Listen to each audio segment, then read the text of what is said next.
Hi, I'm so glad you stopped by. I'm going to read this story called Arthur's Underwear. Binky Barnes was at the board doing a difficult problem. That's correct, said Mr. Ratburn. Very good. Binky cheered, yes, and dropped his chalk. As he bent down, the class heard a loud rip. Everyone laughed except Mr. Ratburn. Go to the office and ask Miss Tingley to sew them up, he said. That afternoon at softball practice, when Binky came up to bat, Arthur thought about Binky in his underwear and laughed. During dinner, Mom asked, anything interesting happen at school today? Arthur started to laugh. What's so funny? Asked D.W. But Arthur couldn't stop laughing to answer. The next morning, Arthur woke up late. He hurried through breakfast and ran most of the way to school. Sorry I'm late, Mr. Ratburn. I guess my alarm...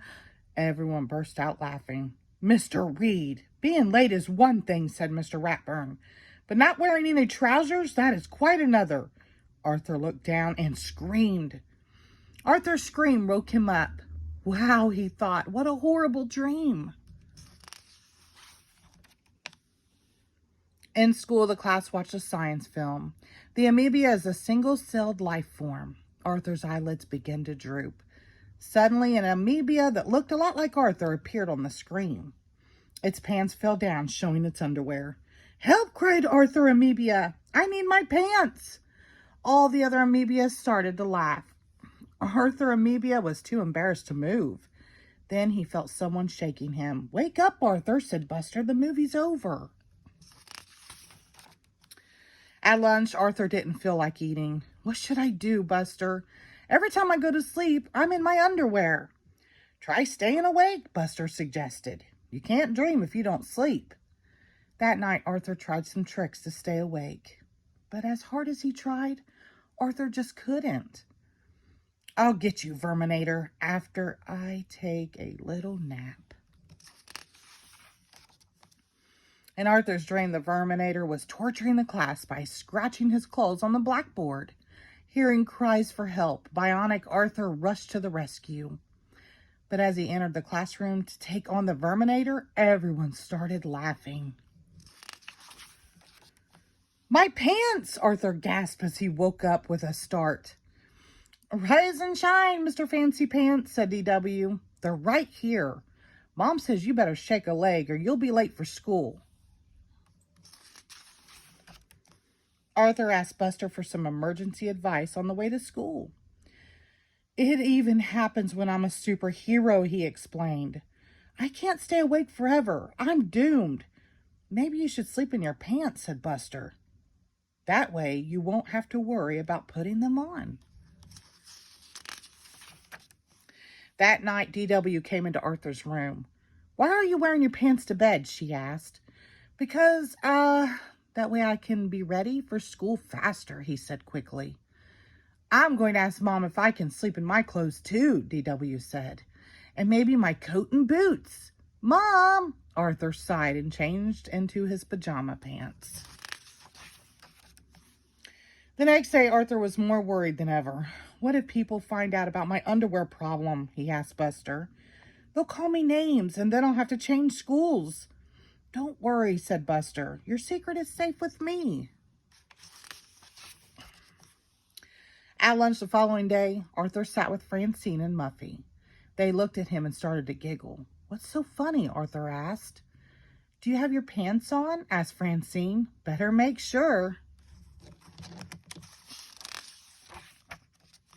Arthur checked. He was wearing pants. He moved to another table. I heard about your nightmares, said the brain. So I got out a couple of books on dreams. Apparently you have a pathological fear of embarrassment. Arthur got up to find Buster. Buster! Cried Arthur. You told everyone about my underwear dreams. Not everyone, replied Buster. Only a few kids. Buster, how could you? Well, I couldn't help you. I needed some advice. This is so embarrassing, said Arthur. When Arthur turned to run out of the cafeteria, his pants pocket got caught. Rip.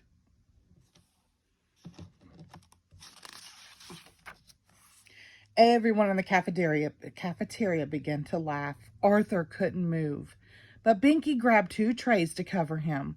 "Quick," he whispered, "into the kitchen." Mrs. McGrady wrapped her apron around Arthur and got out a needle and thread. "I'm sorry," Buster said. "I shouldn't have told anyone." "It's okay," said Arthur sadly. "You were just trying to help. The hard part would be telling my parents that I have to change schools."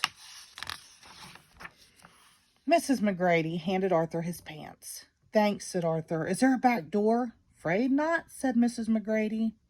"But do you know the old saying, a banana without its peel is still a banana?" "Huh?" said Arthur and Buster. "It means people get embarrassed all the time," Binky explained. "But you're still Arthur," said Mrs. McGrady. "A smart, kind young man. With or without your pants." Arthur smiled. A few days later, Arthur met Buster at the sugar bowl. "Well, no more underpants nightmares," Arthur said. "That's great," said Buster. "I never thought that ripping your pants in the cafeteria would be the thing to cure you." As they stood up to leave, Arthur looked up at Buster and frowned. Buster, I think you forgot something." Buster woke up with a scream. "Uh-oh," he sighed. "Here we go again."